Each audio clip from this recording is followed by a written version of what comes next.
discuss some special cases. We'll discuss now some special cases of Bart-Savart law and the formula which we have derived in previous class. So phi, देखिए, the formula for a wire, if we know the end point of a wire, their angle we know, let this distance is a, और ये angle phi1 है और ये angle phi2 है. तो एक तरह से मैं कह सकता हूँ ये फाइनाइट है, क्योंकि इनफिनाइट होता तो मुझे नहीं पता होता ना phi1 और phi2 कितना है. तो मैंने माना कि फाइनाइट वायर है, तो हम यूज कर सकते हैं बी का फॉर्मूला म्यू नॉट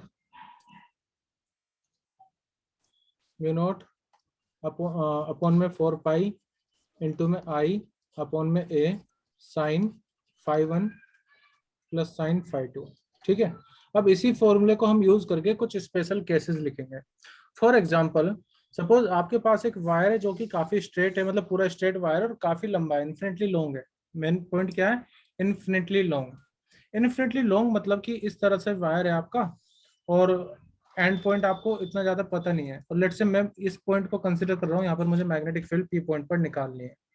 तो अगर मैं कोशिश करता हूँ कि लेट एंड पॉइंट को जोड़ूं, तो इनिशियली तो मुझे ऐसे जाना पड़ेगा उस पॉइंट पर, यहाँ पर भी इस तरह से जाना पड़ेगा.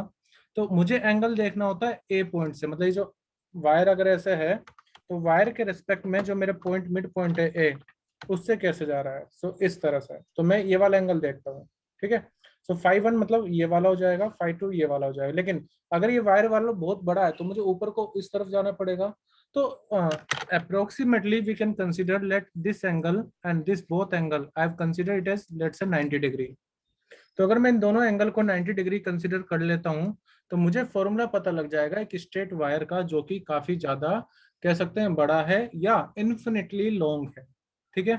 तो दोनों ही केस में हम phi1 और phi2 कितना लिख लेंगे बेटा? 90 डिग्री. 90 डिग्री और साइन 90 की वैल्यू हम सबको पता है, b इक्वल टू आ जाएगा mu naught I upon 4 pi A. Sign 90 plus sine 90 कितना आ जाएगा? 1. तो हमारे पास फॉर्मूला आ जाएगा b equal to mu naught I upon में 4 पाई ए इंटू में 2, और 2 से 2 कैंसिल करो तो म्यू नॉट आई अपॉन 2 पाई ए. अब आपको एक स्पेशल बात बता देता हूँ. आपको क्वेश्चन में ये नहीं बोलेगा कि इन्फिनिटली लॉन्ग है. जनरली अगर वो इस फॉर्मूले का यूज करवाना चाह रहे हैं म्यू नॉट आई अपॉन 2 पाई ए का, वो डायरेक्टली बस आपको सेपरेशन दे देंगे और बोल देंगे कि वायर में इतना करंट जा रहा है. वो बोलेंगे नहीं कि इन्फिनिटली लॉन्ग है. तो जब तक वायर में मेंशन नहीं है कि किस तरह का वायर है, use this formula mu naught I upon 2 pi है. Is that clear? हाँ, अगर उन्होंने बोला है कि स्क्वायर है या रेक्टेंगल है, उस केस में आपको इसी फॉर्मूले का इस्तेमाल करना है अगर आप फाइंड करना चाहते हो. तो क्योंकि ये लेंथ इन्फिनिटी नहीं होगी ना तब, तो इन्फिनिटली केस के लिए हम इसी फॉर्मूला का यूज करेंगे mu naught I upon 2 pi है, अगर वायर बहुत बड़ा है तो, जो कि वो कहेंगे भी नहीं क्वेश्चंस में. हाँ, वायर अगर फाइनाइट लेंथ का है तब तो एक्सप्लेन, तब तो क्वेश्चन में आपको ये लैंग्वेज मिलेगी कि एक स्क्वायर है, रेक्टेंगल है या लेंथ दे रखी है, तब तो आप इस फॉर्मूले का यूज कर सकते हो. लेकिन अगर नहीं मेंशन किया कि वायर कितना बड़ा है, so treat it as infinity and use this formula mu naught I upon 2 pi है. Is that clear? कोई डाउट यहाँ तक? Sir yes. सर जो डायरेक्शन हमारी करंट की वो इफेक्ट करेगी यहाँ पे? It will affect the direction of the magnetic field produced at point P, but will not affect the magnitude if you are not changing the magnitude of the current. जब तक आप current का magnitude change नहीं करते तब तक magnetic field की magnitude में कोई चेंज नहीं आएगा. But if you are converting, if you are interchanging the direction of the current, then only the direction of the magnetic field will change. Any other doubt? Maximum magnetic field के लिए infinitely length चाहिए. Of course बेटा. So this was the first case. आपने लिख लिया है या फिर मैं इसको एक बार दोबारा दिखा देता हूँ? Let me show it again. Please right this method how I have done this. One more point, कभी कभी आपको क्वेश्चन ऐसा भी मिलेगा कि एक एंड पॉइंट से बताइए कितना हो जाएगा. वो भी मैं आपको अभी एक्सप्लेन करूंगा कि एंड पॉइंट पर अगर मैग्नेटिक फील्ड निकालना है तो क्या करेंगे. Vivek, I will explain that now. अभी मैंने क्या बताया, मिड पॉइंट अगर आप उस इन्फिनिटली वायर से मिड पॉइंट पर हो तो कितना मैग्नेटिक फील्ड होगा. एंड मेरा एक सजेशन रहेगा आप सबके लिए कि हमारे पास मैग्नेटिक फील्ड के बहुत सारे डिफरेंट डिफरेंट फॉर्मूला आ जाएंगे. तो हर फॉर्मूले को आप सामने लिखना किस केस के लिए वो फॉर्मूला है, वरना कंफ्यूजन हो जाएगी कि म्यू नॉट आई अपॉन 2 कब आएगा phi1 phi2 कब आएगा, म्यू नॉट अपॉन 4 पाई कब आएगा। इस फॉर्मूले में हम काफी सारे फॉर्मूले पढ़ने वाले हैं मैग्नेटिक फील्ड के, तो एक अलग से शॉर्ट नोट्स बनाते रहना साथ के साथ, जिसमें आपके सिर्फ फॉर्मूले लिखे हों। Is that clear to everyone? यहाँ तक कोई डाउट? ठीक है। अब अगर मैं एंड पॉइंट का भी बताऊंगा, पहले इसी को डिस्कस कर लेते हैं। अगर मान लीजिए आपके पास एक मैग्नेटिक फील्ड और जो सेपरेशन है उसका ग्राफ बनाना पड़े, आप दूर जा रहे हो मान लो, तो जैसे जैसे आप दूर जाओगे मैग्नेटिक फील्ड और डिस्टेंस का ग्राफ कैसा बनेगा, कैसा लगता है आपको?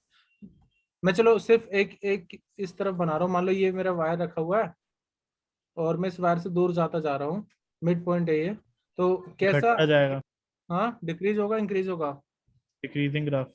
तो will it be this one? मैं आपको कुछ ऑप्शन दे देता हूँ, will it be this one और will it be this one? किस तरह का ग्राफ आपको देखने को मिलेगा? Red, black, green?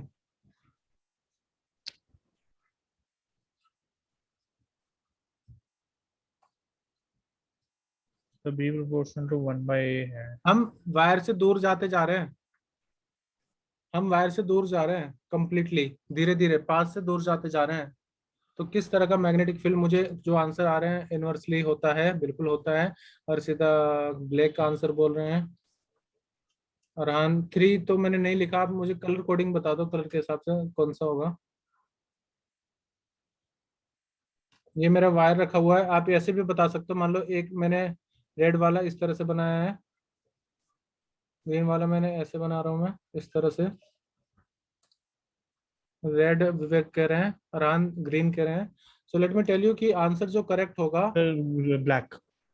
Black will not be the correct answer, answer will be green. Let me tell you the logic behind it. अच्छा, आपको लगता है कि ये लाइन अगर डिक्रीज हो रही है तो मैग्नेटिक फील्ड कम हो रहा होगा? इसका मतलब सिर्फ इतना है, इसका मतलब होता है कि स्लोप नेगेटिव है एक्चुअली। ठीक है, तो हमारे जो करेक्ट होगा, आपने देखा भी होगा हम इलेक्ट्रिक फील्ड का जब बनाते थे, पोटेंशियल का बनाते थे, हमने ऐसे ही तो बनाया था हमेशा इस तरह से, पोटेंशियल का भी इलेक्ट्रिक फील्ड का भी डिक्रीजिंग करते हुए। तो यहाँ पर मैक्सिमम आपको मिलेगा। एक बात बताना जरा, अगर मैं इस ग्राफ को बनाता हूँ यहाँ पर, ठीक है सॉरी, तो जब मैग्नेटिक फील्ड है, मान लो सेपरेशन 0 है, तो क्या मैग्नेटिक फील्ड इन्फिनिटली मिलेगा? मैं मतलब एक पर्टिकुलर वैल्यू उसकी होगी एक्सियल पर? कोई वैल्यू नहीं होगी ना। मैंने लास्ट क्लास में बताया था, वायर है तो एक्सियल पॉइंट पर कोई मैग्नेटिक फील्ड नहीं मिलेगा आपको, तो यहाँ से तो टच करके जाएगा ही नहीं जब इक्वल टू 0 है। हाँ, थोड़ा सा दूर से, जब जैसे आप वायर से थोड़ा सा दूर गए, एक्सियल पॉइंट पर नहीं हो, थोड़ा सा आगे हो, तब आपको मैग्नेटिक फील्ड मिलने लगेगा और वो डिक्रीज होगा with respect to separation. Is that clear? तो प्रसिता? क्या मतलब एक्सियल पे 0 होना चाहिए और ये हाँ वाला जो हाँ, ग्राफ है वो। देखो एक्सियल मतलब जहां पर वायर है ना, वहां पर मैग्नेटिक फील्ड आपका होगा ही नहीं। अब ये आपका हाँ, x इक्वल टू 0 बता रहा है, मतलब वायर पर ही आप मैग्नेटिक फील्ड देखोगे, तो ये पॉइंट ज्वाइन नहीं है ना। देखो ये ग्राफ ज्वाइंट नहीं है, क्यों? क्योंकि वायर की एक्सिस पॉइंट पर जहां पर डिस्टेंस बिल्कुल 0 है, आपको मैग्नेटिक फील्ड मिलेगा ही नहीं। It will be it will be 0, तो इसलिए हमने कुछ दिखाया नहीं है वहां पर। अच्छा। ठीक है, कोई क्योंकि अगर मैग्नेटिक कट फील्ड कर नहीं है। देते तो मैग्नेटिक फील्ड आ जाती है। हाँ, उसके बाद जैसे आप जा रहे हो फिर वो कमजोर होने लगेगा। अच्छा, इसको बहुत सिंपली मैं बताता हूँ, रिवर्स हाइपरबोला आपने सुना होगा। इस तरह का अगर ग्राफ है तो कैसा बनता है? रिवर्स हाइपरबोला बोलते हैं इसको। yes। तो यहाँ पर यही तो है, मैग्नेटिक फील्ड ये रहा और सेपरेशन ये रहा, दोनों इनवर्सली डिपेंड कर रहे हैं ना। वो जो आप ये वाला सोच रहे हो ना बेटा, ये तब होता है जब y equal to minus constant x हो, स्ट्रेट लाइन। ओके, तो स्ट्रेट लाइन और रिवर्स हाइपरबोला में फर्क होता है। I hope you have understood the point कि कौन सा ग्राफ क्लियर होगा। ऐसा अगर ग्राफ है तो इसका मतलब है स्ट्रेट लाइन ग्राफ। जब y डायरेक्टली डिपेंड करे डिस्टेंस पर, स्लोप नेगेटिव होता है, बट इसका मतलब है कि y इनवर्सली डिपेंड कर रहा है x पर, तो तब ऐसे डिक्रीज होगा। आई होप आपको क्लियर हुआ होगा। तो एक बार मैं पूछ लेता हूँ, Vivek Dagar, is that clear? You have selected the red. Nihal, green answer ठीक होगा बेटा इसका, मतलब जो मैंने वहां पर बनाया था। क्लियर और नॉट? Clear sir. तो मैंने दो यस चीजें सर। आपको बताई कि y डायरेक्टली अच्छा। डिपेंड कर रहा है x पर और y इनवर्सली डिपेंड कर रहा है x पर, दोनों में क्या फर्क है? इसका ग्राफ होगा स्ट्रेट लाइन, इसका ग्राफ होगा बेटा रिवर्स हाइपरबोला जैसे यहाँ पर है। चलिए, तो ये हो गया हमारा डिस्कस इस पॉइंट का। मैग्नेटिक फील्ड आपने पहले से देखा होगा, मैग्नेटिक फील्ड सर्कुलर मिलेंगी आपको अराउंड द वायर, और जैसे जैसे आप वायर से दूर जाते जाओगे मैग्नेटिक फील्ड कमजोर होती जाएंगी। And if are reversing the direction of the current, then the direction of the magnetic field will also gets reversed। ठीक है, कोई डाउट यहाँ तक? No, sir. Okay. So this was the magnetic field at point at mid point। अब मैं आपको एक और स्पेशल केस बताता हूँ, हालांकि इसको सीबीएसई में पूछा नहीं जाता है, बट इवन सपोज अगर आपका वायर ऐसे है, ऊपर की तरफ इन्फिनिटी है और आप किसी एक एंड पर हो, वायर के किसी आप एक एंड पर हो, तो ऐसे में जो फॉर्मूला मॉडिफाई हो जाएगा, यही formula B equal to mu naught I upon 4 pi A sine phi 1 plus sine phi 2। किस तरह से मॉडिफाई होगा बेटा देखते हैं। तो देखो यहाँ पर अगर मैं एंड पॉइंट से देखो तो ये एंगल कितना हो जाएगा, 0। यहाँ पर यही पॉइंट हो गया ना ए, तो ये नीचे वाला एंगल तो 0 हो गया, तो एक एंगल को तो मैं मान लूंगा लेट से 0 डिग्री। और क्योंकि ये ऊपर बहुत बड़ा है तो अगेन जब मैं उसको ज्वाइन करने की कोशिश करूंगा, फाई 2 कितना ले लेंगे, 90 डिग्री। तो यानी कि इफ मैं यहाँ पर लिख देता हूँ बी किसी भी एक एंड पे, चाहे आप ऊपर लो या नीचे लो वायर के, यानी कि चाहे आप यहाँ पर मैग्नेटिक फील्ड फाइंड करना चाहो या आप यहाँ पर मैग्नेटिक फील्ड फाइंड करना चाहो एंड पॉइंट पर, उसके लिए किसी भी एक एंगल को 0 करो, दूसरा एंगल 90 लो, 90 की वैल्यू 1 हो जाएगी। तो आपको ज्यादा मैग्नेटिक फील्ड कहाँ पर मिलेगा, मिड पॉइंट पर या एंड ऑफ द वायर पर? ये तो एंड पॉइंट पर हो गया और मिड पॉइंट पर बिल्कुल। और सेंटर पर आप जो मैग्नेटिक फील्ड निकालना चाहोगे it will be mu naught I upon 2 पाई ए। ये फर्क होता है बेटा एंड पॉइंट और सेंटर पॉइंट पर। ठीक है सर जी, वापस बता दीजिए एक बार ये वाला। ठीक है। सपोज कीजिए मेरे पास ये वायर है और इन्फिनिटली काफी लॉन्ग है, but I want to find out the magnetic field at any end of the wire. तो ये मेरे डिस्टेंस है ए वायर से। अब इसमें जैसे हम ये लेते हैं ना, दो एंगल हम देखते हैं मिड पॉइंट से, ये वाला एंगल और ये वाला एंगल ऐसे देखते हैं ना, तो मेरे जो पॉइंट है वो देखो यहाँ पर है, तो नीचे तो कोई एंगल बन ही नहीं रहा, तो ये तो हो जाएगा 510 डिग्री। हाँ, ऊपर जब मैं ज्वाइन करने की कोशिश करूंगा जहां पर भी ये होगा, तो वो ऊपर वाला एंगल यानी कि ये वाला एंगल, ये कितना हो जाएगा 90। B equal to mu naught I upon 4 pi A sine 0 degree plus sine 90 degree. इस तरह से हमने लिखा है। 510 क्यों आया और 5 to 90 क्यों आया, क्योंकि हम एंड पॉइंट पर, वायर के एंड पॉइंट पर मैग्नेटिक फील्ड निकालना चाह रहे हैं बेटा, तो सिर्फ वो 4 पाई ए बच जाएगा एंड पॉइंट पर। आपने भी कुछ मिड पॉइंट कहा।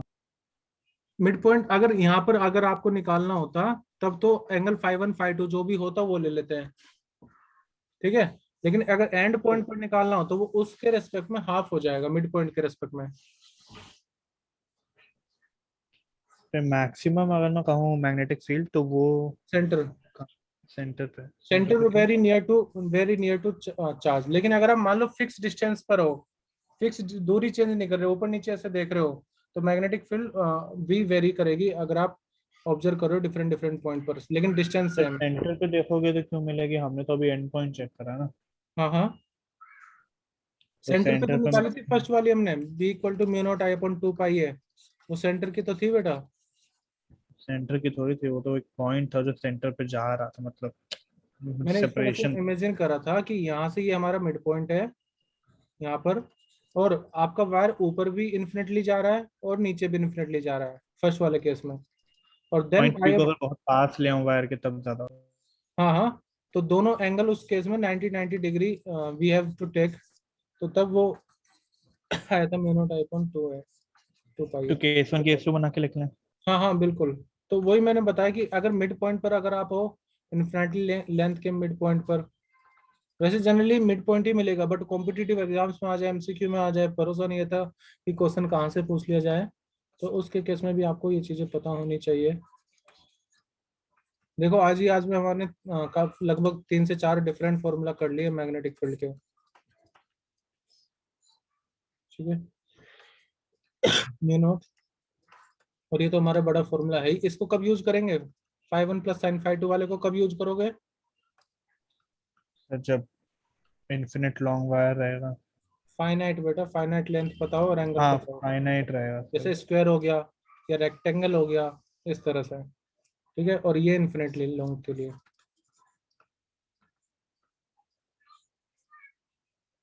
तो आपको ना साथ में नोट्स भी बनाना है कि कौन सा फॉर्मूला कब यूज करेंगे।